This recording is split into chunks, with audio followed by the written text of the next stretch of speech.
Pourquoi beaucoup de personnes ne comprennent pas à quoi sert Bitcoin? Je ne parle pas de savoir comment ça marche techniquement, je parle de quelque chose de plus fondamental qui est son utilité, son intérêt, sa valeur. Parce que si vous regardez ce qu'on voit le plus souvent autour de Bitcoin, c'est assez révélateur. Sur YouTube, sur les chaînes de télévision, dans les médias généralistes, vous tombez majoritairement sur deux types de contenu. La première catégorie, c'est du contenu sur le marché, c'est-à-dire le suivi du prix, les performances, les cycles, des prédictions, des annonces alarmistes tous les 4 matins disant que son prix va monter ou corriger, parfois même le même jour. Le tout avec du vocabulaire opaque que vous ne comprenez souvent pas. Ensuite, deuxième catégorie de contenu, la technique. Comment ça fonctionne, la blockchain, le minage, les transactions, la sécurité, bref, le mécanisme interne du protocole. Et ces contenus sont parfois très bien faits, là n'est pas la question. La question c'est, où sont les contenus qui répondent à la question que tout le monde devrait se poser avant le reste, à quoi ça sert concrètement? Pourquoi est-ce que Bitcoin existe? Qu'est-ce qui fait sa valeur? Parce que tant qu'on ne répond pas à ça, tout le reste devient assez superficiel. Et c'est exactement ce qui explique une série de comportements qu'on observe assez souvent.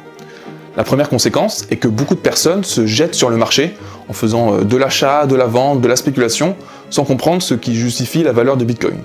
Vous voyez Bitcoin monter, vous entendez parler de performances impressionnantes sur le long terme, vous voyez passer des chiffres partout, et vous vous demandez si c'est le bon moment pour acheter. Mais si à ce moment-là, vous ne savez pas pourquoi Bitcoin est censé avoir une valeur, vous n'investissez pas, vous pariez. Et dans ce cas, vous êtes forcément instable. Il y aura forcément un moment où cette question vous rattrapera. Parce qu'au premier gros mouvement de marché, vous vous demanderez « mais au fond, qu'est-ce que j'ai acheté ?» Sans cela, il ne vous reste que votre euphorie ou votre panique face au marché. Sans compréhension, vous n'avez pas de boussole. Vous errez telle une âme en peine entre des clignotants rouges et verts et des jolis graphiques. Ensuite, deuxième conséquence, beaucoup suivent l'actualité, entendent parler de Bitcoin, le voient signer des performances exceptionnelles sur le long terme et ne comprennent pas pourquoi. Notamment parce que dans leur quotidien, ils ne voient Bitcoin nulle part. Ils ne l'utilisent pas pour payer leur café, ils ne reçoivent pas leur salaire en Bitcoin, ils ne font pas leurs courses en Bitcoin, ils n'en ont pas besoin pour faire fonctionner leur vie, donc cela crée une incohérence. Si c'est aussi important, pourquoi je ne le vois nulle part? Pourquoi ça a une telle valeur si cela ne m'est jamais utile dans mon quotidien? Et c'est une très bonne question. Le problème, c'est que si votre exposition au sujet, c'est principalement le prix ou la technique, cette question reste sans réponse. C'est ce qui fait que beaucoup finissent par catégoriser Bitcoin comme spéculation, bulle, mode, truc de technophile, par absence de cadre pour le comprendre autrement. Ensuite, troisième conséquence, certains profils, souvent assez technophiles, passent beaucoup de temps à comprendre le protocole, la blockchain, le fonctionnement technique, mais avec très peu de connaissances financières annexes.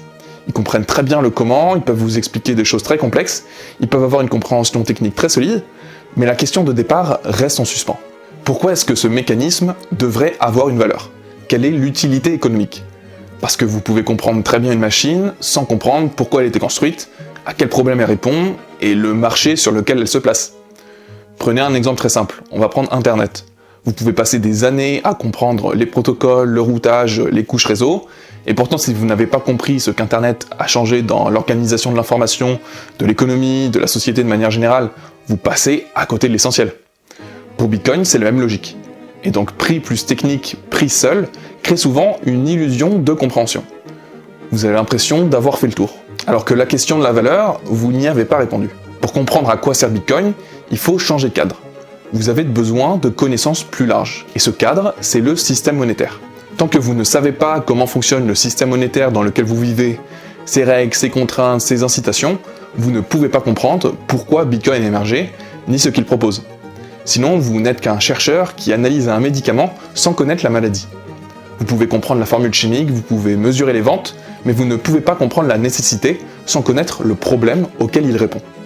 Et tant que ce contexte manque, Bitcoin est forcément perçu de travers. Soit comme un ticket de loterie si vous le découvrez à travers le marché, soit comme une belle invention technique, la Joconde des modes de paiement, si vous le découvrez à travers les contenus techniques. Mais donc rarement comme un objet à analyser dans un cadre monétaire.